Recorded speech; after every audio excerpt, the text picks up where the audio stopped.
don't know everything. I am your host, Kelsey Darragh.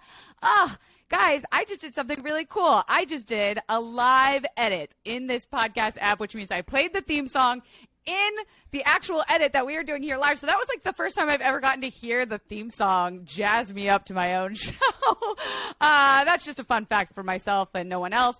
But let's get right into it this week. I am so excited to introduce this guest. She is a master certified life coach, the host of Unfuck Your Brain podcast, and creator of The Clutch, an online feminist coaching community where you can learn and grow alongside thousands of other women who are learning to liberate themselves from doubt, insecurity, and anxiety from the inside out. She is a graduate of Yale College and Harvard Law School, but quit her prestigious academic career to become a life coach. Author of the forthcoming Enough Already from Penguin Random House, Kara Lowentheil. I need to get like a horn. I was going to say, I feel like now I expect to be like applause. I'm walking on stage. There's thousands of people. That was a very high energy clapping. Introduction. Here we go. Clapping. Oh, wow. We got cheering. Okay, that sounds more like an alien invasion, but we'll go with it. Kara, thank you so much for coming on the pod. We are here to talk about change, which I feel like you know a little something about, considering you changed your entire life to become a life coach. And I guess that's kind of where I want to start my first question off is, why the hell would you give up a prestigious Harvard Law and Yale education to do what you do? I see you've been talking to my Jewish parents who had very similar questions when I announced this. So I think there's, so many ways to answer that question, but I will say what it boiled down to for me was I've always been very kind of service and mission driven. I was a reproductive rights litigator and then a kind of women's rights lawyer. And then I became, in my academic career, I was also focusing on those issues. So I've been like a professional feminist my whole life in one form or another. But I felt in my legal career like the issues I was working on really mattered to me, but I didn't feel very sort of intellectually compelled, and I didn't feel like I was doing something that somebody else couldn't do just as well as I did it, or, not like anybody could do it, but like somebody with the equivalent education and skills and talents that I had. I did not feel like I'm the person who's going to come up with the strategy that's going to like save our rights forever. Like I didn't feel like it's sort of like that zone of genius, like it just didn't feel like that's what I was going to be doing. But I didn't, growing up, like so many of us, our brains only know to think about what we've been shown. So we just know what we've been shown are the options. So, in my childhood, I grew up, upper middle class to Jewish parents, very focused on education and achievement. It was like you could be a lawyer or a doctor or like maybe a professor. But there was not like or a life coach. Like that was not one of the options. Yeah. So, I never really went into law thinking, God, I just love law. I cared about these issues and I wanted to work on them. And it was like, you could go to med school or law school. And then as I discovered coaching work and I started, and, I'm sure we're going to talk in more detail about it, but I started applying kind of some of the techniques that I use to myself and building on them, I started to feel like, oh, this is a place that I see this gap. Like, yes, it's with a gap in the market as an entrepreneur, but really it's like a gap in the teaching, the system, the philosophy. Like there's some work here that no one's doing that I think I can do that I don't think somebody else will do in the same way. So for me, it was sort of like, you have to have a compelling reason, obviously, to give up, like to make a big change, right? To like give up what you know and to, in my case, like give up a very socially prestigious position for one that was, everybody was like, I'm sorry, what? You're doing what? What are you doing? But for me, that was really, it was so profound in my own life that I just felt like not enough people know that they can change themselves in their lives so much. And, as I'm sure we'll get more into, like, I just saw this sort of space that wasn't being explored around women in particular and how they're conditioned. So, but it didn't feel good. I mean, I would say my number one teaching on change is like, if you feel like you're dying, you're doing it right. Like that's what it's supposed to feel like. And that's what it felt like. That's so funny you say that. I think I'm going to release this episode a week after I release kind of this like announcement episode. So you're kind of getting a first here at some major news in my life. But I am going through a massive change with my relationship. Everyone knows that I've been in a relationship almost 5 years with the same partner. We're in a very liberal, open relationship. And currently we are in some like transitional phase. And while I don't really know the outcome right now, I know that there is a lot of unknown. And I actually just got back yesterday from a 8-day yoga retreat in Mexico. I went and like took some time for myself, and I came back with this new energy of things need to change, because if nothing changes, nothing changes. And I expect that this happens to us so many times in our life, but can sometimes feel overwhelming to where it's a negative thing. Can you speak on how change, if you work really fucking hard at it, can be a really good thing? Yeah, but I think that it's so important to expect that it'll feel terrible. Like, part of what happens is people like, I mean, in the entire part, so one of my kind of premises, which obviously I did not make up, this is just evolutionary biology, is that humans are, right, it essentially kind of motivated by pleasure to move towards pleasure, to like move away from pain, right? And then in America in particular, I think we live in a very like feeling phobic society where most of us, things are changing now somewhat, but like most of us were not raised to like understand how to have our emotions or what they mean or how to deal with them. And things are changing now, but also Instagram pop culture is not the same thing as true emotional work. Like there's, you don't say. It's a deep thing. So I think, there's a couple of ways in which like we think about change in ways that I think are not helpful. So number one is we think, I have to be like certain before I make a change, right? So people will spend like years and years of their lives like debating back and forth if they should leave the relationship, leave the job, leave the whatever, right? And sometimes we do get lucky. And like you said, we have an experience where we're like, I feel really certain about this. Although even you sounds like you got there because you gave yourself this space to like really dive into it. And like, well, some of the shit is unknown and I'm going to try to live with that ambiguity. But a lot of us just want to feel confident. And that is just not how most decision-making works. What your brain is saying is, I don't want to do this unless you promise that I'll never, ever feel bad in the future. But that's impossible because you're a human and human life is 50-50. You're going to feel bad some of the time.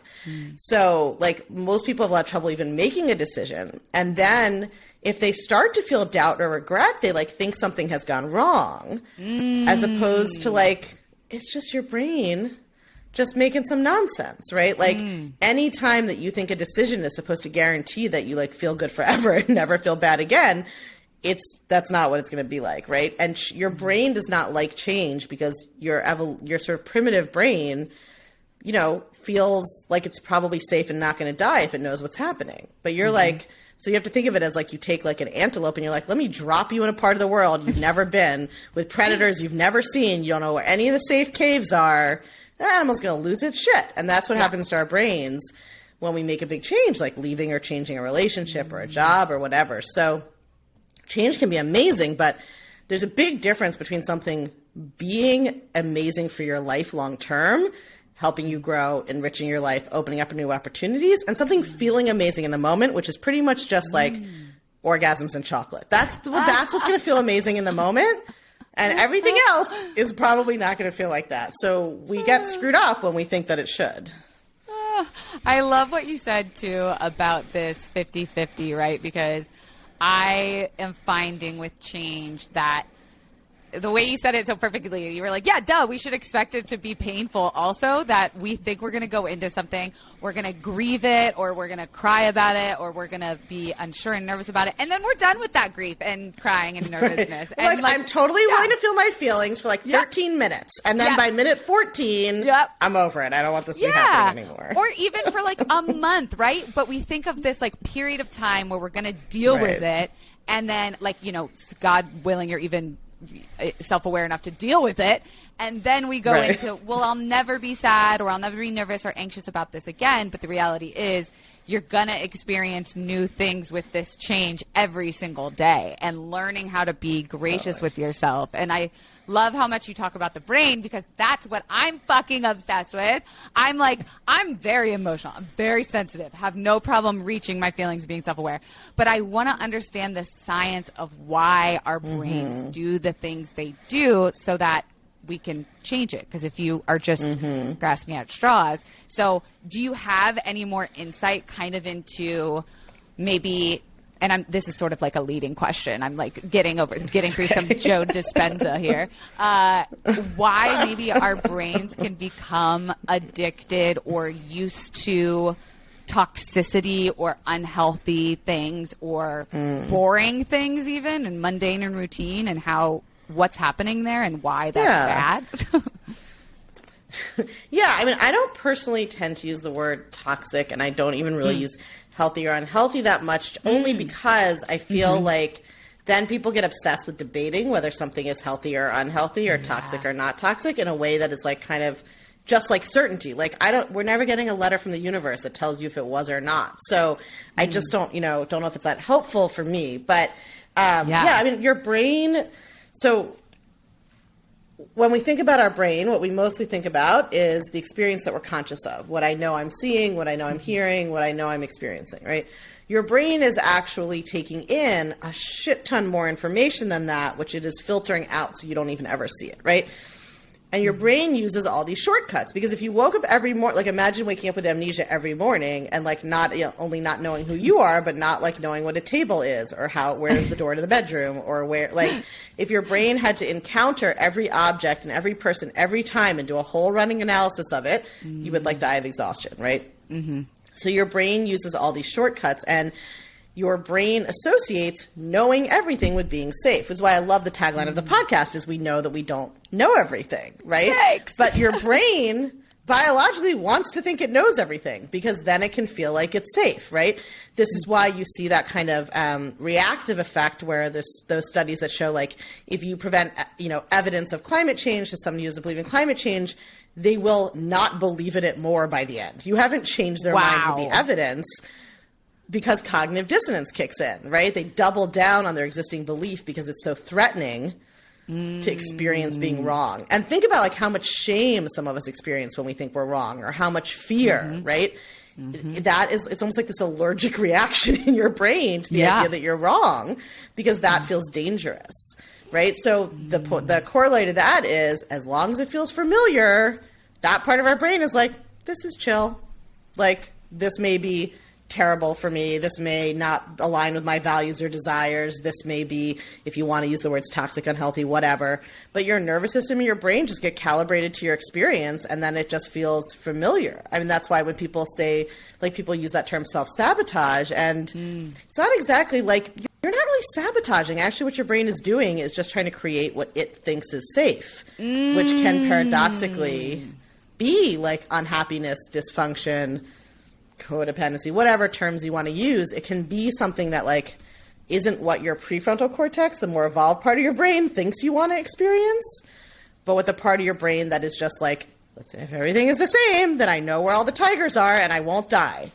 Wow. That is what keeps us stuck. I mean, first of all, drag me straight to filth, because like 2 weeks ago I released a podcast episode called Self-Sabotaging and like how to stop. And I'm like, well, yeah, that was me self-sabotaging my own brain right there in this moment. I should have said like how to lead your brain into a safer place of change and understanding, because it's a great term because people know what it means. You know, it just all depends. Like with anything, it's like, how do you feel? Some people, when they hear self-sabotage, they're like, oh yeah, I feel empowered to stop that. So then the term is great. Yeah. Some people hear it and then they're like, oh no, now I feel helpless. My brain is going to like attack me and I don't know how, so just even understanding why you do it, I think, is what's important. You also brought up such a good point about fear and shame around being wrong. And I think there's like a lot of ego work to be done during change, even if you're the person confident about the change or leading the charge or like excited about it. Do you have any tips about sort of fighting that ego, which is really based in shame and fear when it comes to making a change in your life. Yeah. I mean, one of the things I will say always is like when we're thinking about our own thought processes, it's very natural but not always helpful to be thinking in terms of I have to stop doing this. I have to like fight this. I have to like it like creates this adversarial relationship with our brain, right? And we don't really know how. If somebody says to you, "Hey, just stop self-sabotaging," you're like, well, if I knew how to do that, I wouldn't be self-sabotaging. So yeah, like, right? And when we use like, I have to like fight these thoughts, it's like you actually just create cortisol and adrenaline. You like put yourself into flight or fright, right? So the fear of being wrong and that ego, like you're totally right. That's what gets pulled in.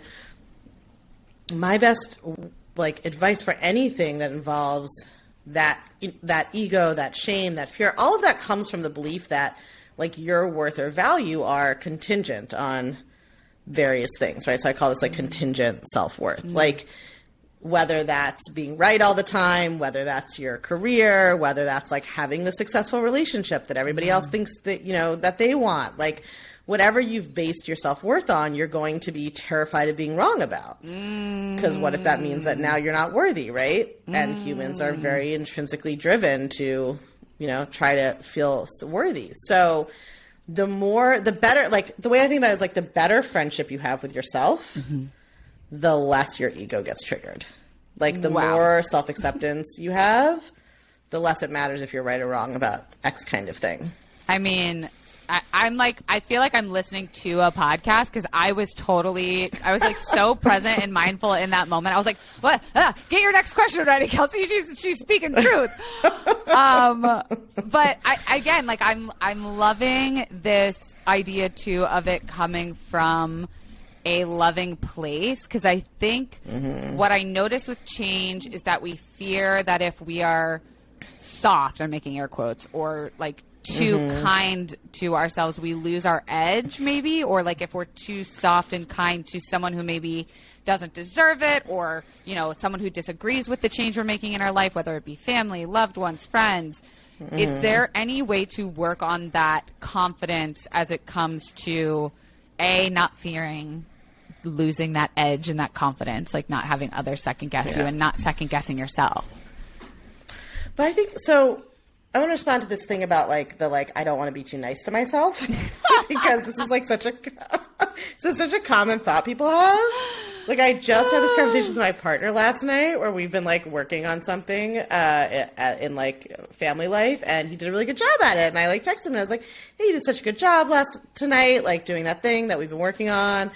And he's sort of like, he's a Midwesterner and he likes to like ignore compliments. Love that. Yeah. I'm a life coach who's a New York Jew, and I'm always like, "Hey, you're ignoring the compliment."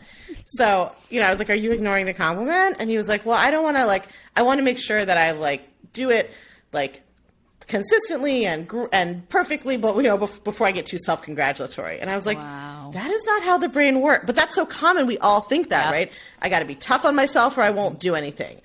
It's arrogant to like ever say anything nice about myself. I can't be too soft on myself. Like all of this. But behaviorally, that is not how you create a consistent change, right? So if you look at people who train dogs, they will tell you, and we are not more advanced than that in this kind of thing. Like if you're trying to train an animal, and what happens when they try to do the thing you want, and they do it imperfectly because they're learning. If you first try to teach a dog to sit, if you just scream at them about how shitty they are, they will stop responding to the command at all. Yeah. Like if you yell, "Come sit," and then you just berate them if they don't do it perfectly, they're just going to stop coming when you call. Like that's not how that works.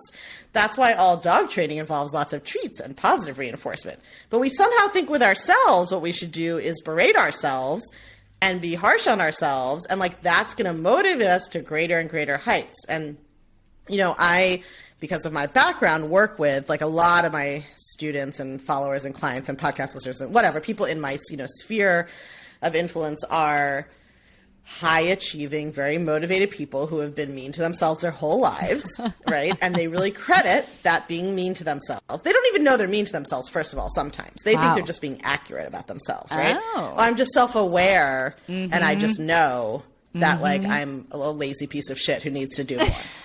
So, and God, they are you always reading my think- diary? Get out of my personal journal. The fuck? And people always think that they've achieved what they've achieved because of the way they've driven themselves. And so what I want to offer anyone listening who thinks that is, what if you have it exactly backwards and you have created whatever you've created despite the fact that you're braiding yourself all the time? And what would you create if you actually were nice to yourself, right? What if you are only actually at like a tenth of your capacity? You just blew my mind there. It's because I'm coming off of this fucking yoga retreat, right? It's because I'm feeling so aligned and like so self-cared for. And I'm like, this feels really good. And it being Monday today, it's like I achieved more before lunch today than I achieved in years. And what I'm hearing from that is I think I need to give myself more treats. And on that, treats, more positive thoughts. Yes. Before I go on to the next question, which I want to be talking about with the law of attraction, we're going to throw it real quick to a break. So we will be right back.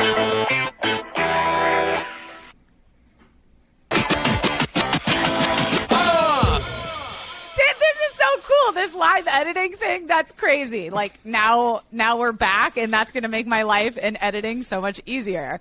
Awesome. Thank you for experiencing this with me. Totally. I'm like, nobody tell my podcast producer is probably like, don't tell her this exists. Yeah, don't know. But you guys, Riverside is where it's at. Okay. So recently on your podcast, you've talked a lot about thought work or subconscious blocks. And I want to get a little witchy here. Again, just got back from a yoga retreat in Mexico. I want to talk about the difference between the law of attraction and training your brain, and what you use specifically. What elements from the law of attraction do you use within your work, or do you refrain from it, and why? I do not use the term law of attraction. I'm going to try to be diplomatic and judicious. Yes. What I would say is that when people talk about manifesting the law of attraction, whatever it is, I think that when that works, the reason that it works is actually thought work behind the scenes, which is to say, what I teach is that if you think a certain thing that creates a way you feel, then you take actions based on that, and then you create results in your life, right? So if you work on truly believing that, like, you can find an amazing partner or get a promotion at your job or make $1 million or whatever you want to do, when you are practicing believing that or believing thoughts leading up to that, those thoughts, when you're doing this process correctly, naturally produce feelings that go with those thoughts. And then you naturally take actions because our feelings drive our actions, right? Remember, we're always trying to get like towards something positive away from something negative. So you naturally take actions that flow from those feelings, and then you produce results in your life that start to reflect making that thought come true. Right. So that like sounds very woo, but if you just think about somebody who's like think about the person who invented, the first person to be like, I think we could make a machine that would fly. Right. Like, I believe that that's possible. Yeah. Nobody else does and nobody else has, but I think it's possible. And then they might feel like curious or motivated or whatever that thought feels like to them. And then they would naturally take a bunch of actions, like sketch a bunch of flying machines, try them out, see what happens. And if they survive that process, what they would be producing eventually is, a machine that flies or gets closer to flying or whatever. So to me, that's not like magic. It's just like how the universe works from your thought to your feeling to your action. All that being said, like, I am a very analytic person, and I come from, a less witchy, more analytic side. Although, of course, all my friends who are very woo are like, you're a witch who doesn't know it. That's fine. You don't have to admit it. Yeah, exactly. You don't have to admit it. But to me, I honestly don't think it mattered. Like, one of the things I gained from coaching was, like, to me, we use the term coaching, and I use that term because that's what everybody knows, or at least some people know. What I believe I really do is, like, practical philosophy. Like, it's like the big age-old questions of, like, what is the good life? What are we doing here? How are we supposed to be? What is it like to be a human? Why is this so fucking confusing and horrible a lot of the time? Like, how can I be happy? Like, these are all, when men write about this stuff, they're like huge philosophers we have to study in school. And then when women do, it's like self-help books on the internet. But we're all talking about the same fucking thing. Yeah.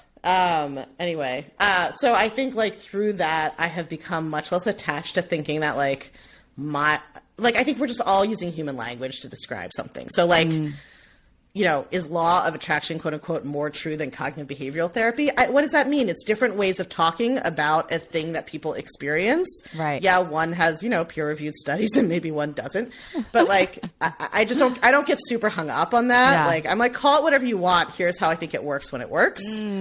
But I don't, you know, the reason that I sometimes, the hesitancy I have with some of the terms is, number one, sometimes they get misused, which isn't the fault of the term, right? But it gets, obviously, I am not somebody who's like, oh, you manifested your own cancer because you didn't believe you were healthy enough, right? Ooh. There's like a lot of crazy bullshit out in the fringe of the coaching world. And yes, exactly. So like, I'm not down with that.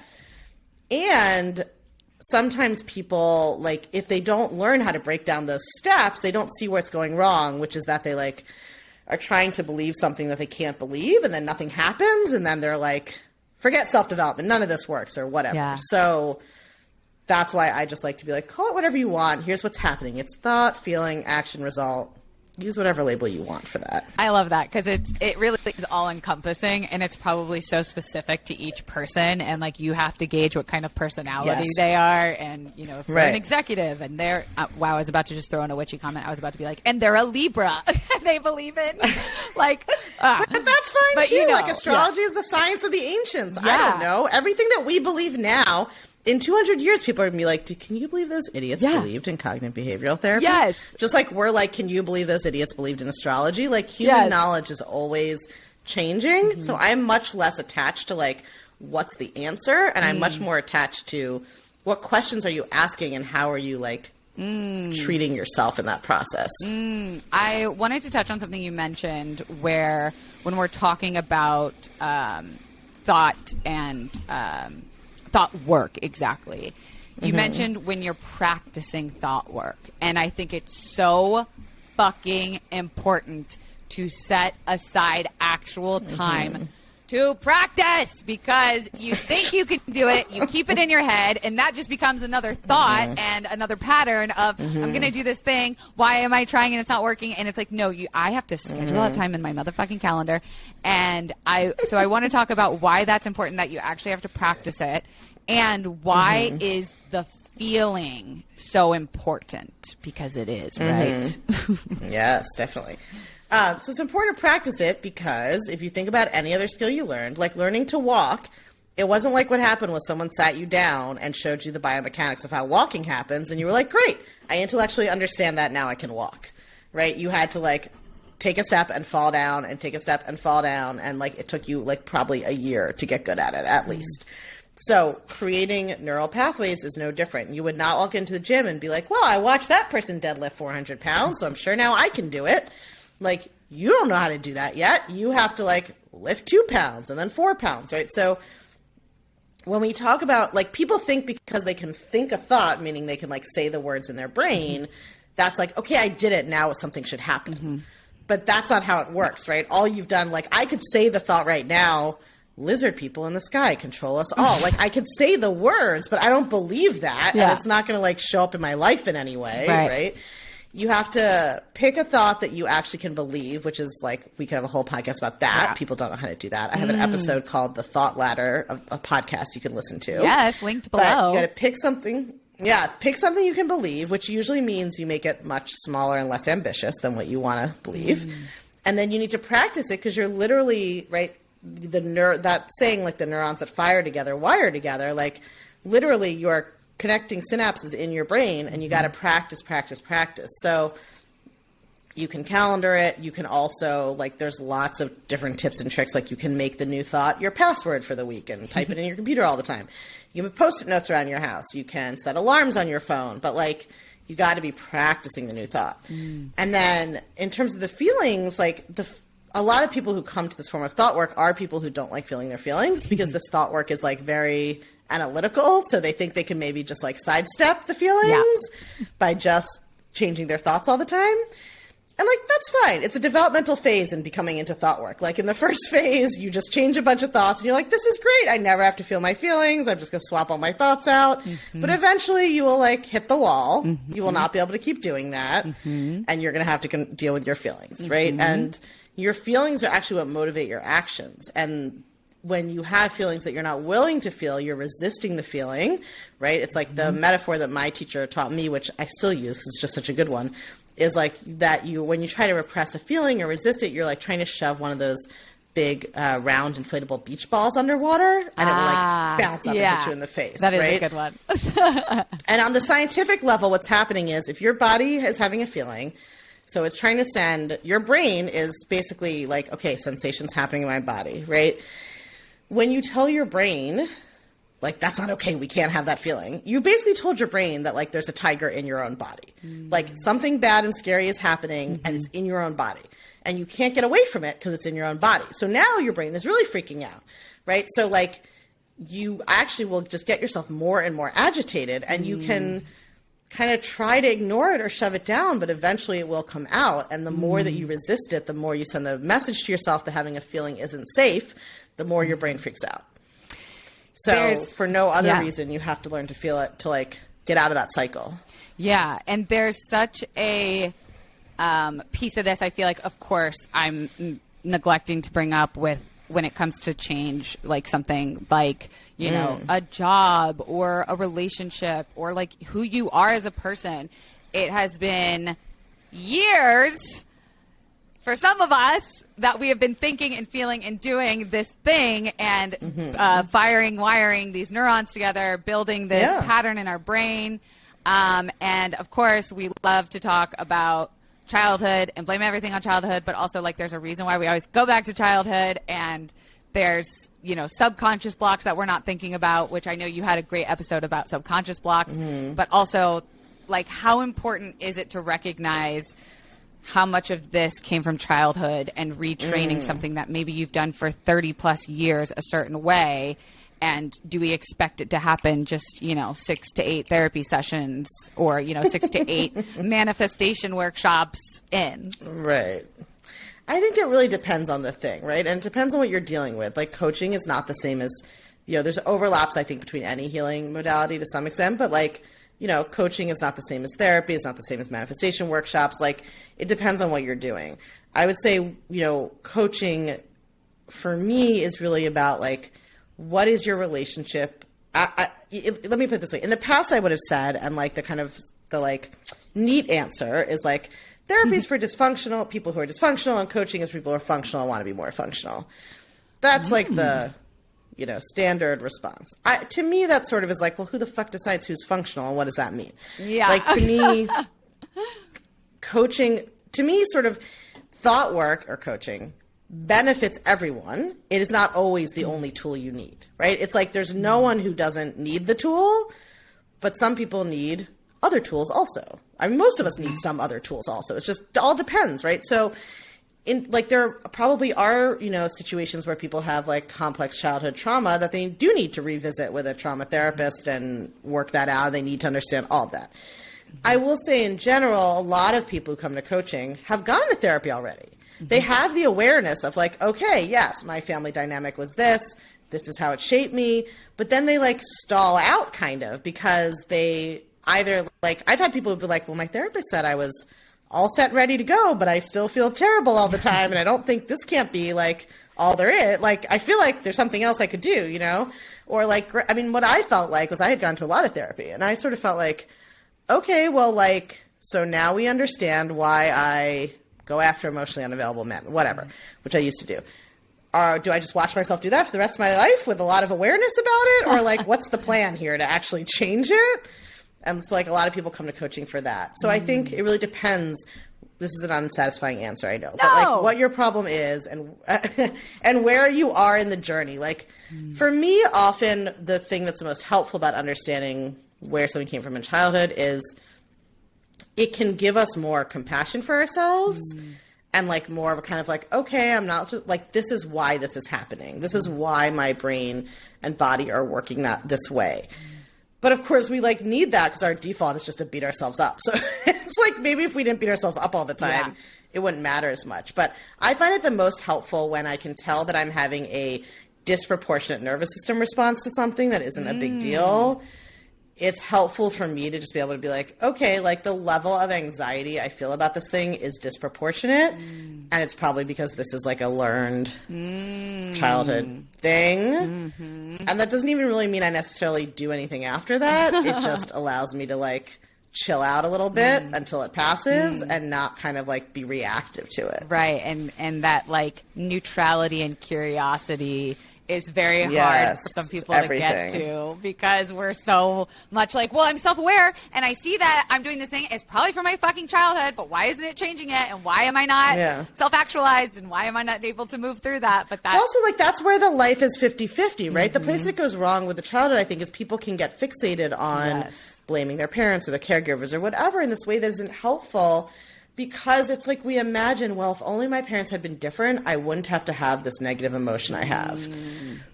But the truth is, like, everybody's got some shit, right? And I see it on the other side with, like, parents who get, like, I coach parents who get paralyzed because they're, like, trying not to fuck up their kid, right? And you can't. And, like, but the idea that you can parent in a way so that your child will never have the human experience of, like, being sometimes insecure or sometimes lonely or sometimes sad or, like, obviously you can like try to do your best, but from either direction, the idea that just like, well, if childhood was different, I wouldn't have to have a negative emotion. That's what gets us like fixated, I think. And that is like a false dream. Just like having, no matter how good your childhood is, it does not protect you from having the human experience. Yes. And the human experience is experiencing. That's you gotta experience to have the sometimes experience. It's awesome and sometimes it's terrible. Like that's just the deal for everybody. I have to imagine that the clutch came out of so many people being like, and women specifically being like, that all sounds good. How do I do it? How can I have accountability? Where's a place that I can go to feel safe? Can you tell me about the clutch and how exactly that came to be and what it is? Yeah, of course. So the clutch is my monthly feminist coaching program. And I actually, when I first became a coach, I worked one-on-one and in small groups. But I sort of, you know, like we talked about at the beginning, I've always been very mission driven. And to me, like a big part of feminism is sort of, you know, empowering women to help themselves because the systems and powers that be are often not helping, right? And are not kind of on our side. Excuse me. And so it was really important for me to empower as many women as possible to understand how to do this work for themselves, how to use it with their kids, their friends, their neighbors, their loved ones, whatever. And of course the podcast does do that, but there's just, you know, a podcast is not interactive. Like I can talk to you, but if you have a question, there's really no way to ask me. So the clutch is that the kind of the answer to that. So if you've listened to you know, what we've been talking about, or if you listen to my podcast, it's like the place that you can take it deeper and in a structured way. The podcast is great in the sense that you can be like, jealousy. Let me look through 350 episodes and find the one episode I want to listen to right now. But in the clutch, you can be like, okay, I'm experiencing jealousy. Let me like unlock this module on friendships so that I can do this exercise that's exactly about my experience in having my friendship, and I can get some help with that, right? So we have courses on different topics. You can get live coaching. You can get written coaching. That's the sort of, it's like the friend group you wanted but never had. Because friends are amazing, but they all just validate you, right? That's the problem with going to our friends for advice. Our friends are all like, yes, all your thoughts are true. Those people are all terrible, right? Like that, which has its place, but it's not the same as learning how to look at it and change your thoughts with more structure. And you also don't want a friend who's like, you're wrong, you're shit, you should really fucking change who you are. Yes, this is not also. There's a balance. I mean, fundamentally what I think all my work is about is teaching women to be their own best friend. Like to have their own back, to like show up for themselves that way. Like you are the longest relationship you're going to have in your life. And we spend so much time obsessing over our relationships with like our bosses and our colleagues and our kids and our partners and our friends and our parents and or like the guy at the dry cleaner who gave us a weird look, right? Like the way women are socialized, you can feel amazing about yourself and then a fucking stranger on the street can like give you a look and then your confidence is shattered. That is fucked up. Like we have to learn how to build a relationship with ourselves that is strong enough to like withstand any storm, much less a weird guy at the dry cleaner. So that to me is really what all this work is about. And I have to know, was the clutch a play on words with like, this is clutch, or like, it's Yes. like a clutch, or it's like a clutch? All of it. No, it's all of it, because so I call my podcast listeners chickens, because just one day I said, hello, my chickens. Yes. So then I was brainstorming names. A clutch is, as you know, like a small bag that fits everything you need. Something comes in clutch when it's exactly what you need at the right time. And a clutch is a group of chickens. Wow, that couldn't have been So it was just more perfect. And that's kind of like I my know. confidants. So that's good. what I call my listeners. They're confident. Right, They're confidants. Look at us being Right. real. Our alignment Creative is with happening. I words. love it. Well, I can't believe how long we've been chatting, because this just felt like free therapy for me. So thank you for your services. But also, if you welcome. want to hear more, definitely too, about like the way women are in the world. I know you just had an episode out recently too about kind of how we are conditioned and how. Oh yeah, we didn't get into this, but that's a lot of what I teach, is like how women are socialized to think specifically and how that fucks with our brains and how to undo it. Yeah, and I think especially with the way the world is going, what we're seeing happening to us, there's a lot of fear and desire to do something, and I think a lot of us don't know where to put that desire. So I would definitely link that below, as well as where people can sign up for the clutch. And can you tell us, please, where we can find more about you, Cara, and if we want to know more about the clutch and where else we can find you?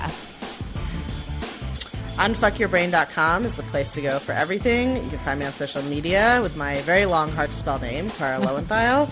And you can find the podcast anywhere you get your podcast, Unfuck Your Brain. Ah, we love it. And look at me playing a song live as we go out about our day. This was so wonderful, Cara. Thank you so much for being here. Definitely would love to have you back. I just know you're a wealth full of knowledge and help for ladies out there. So thank you so much for what you do. And we will see you next week, confidants. Don't forget to rate this 5 stars on iTunes. If you're not going to rate it 5 stars, please don't rate it at all. Thank you. Have a nice week. Bye.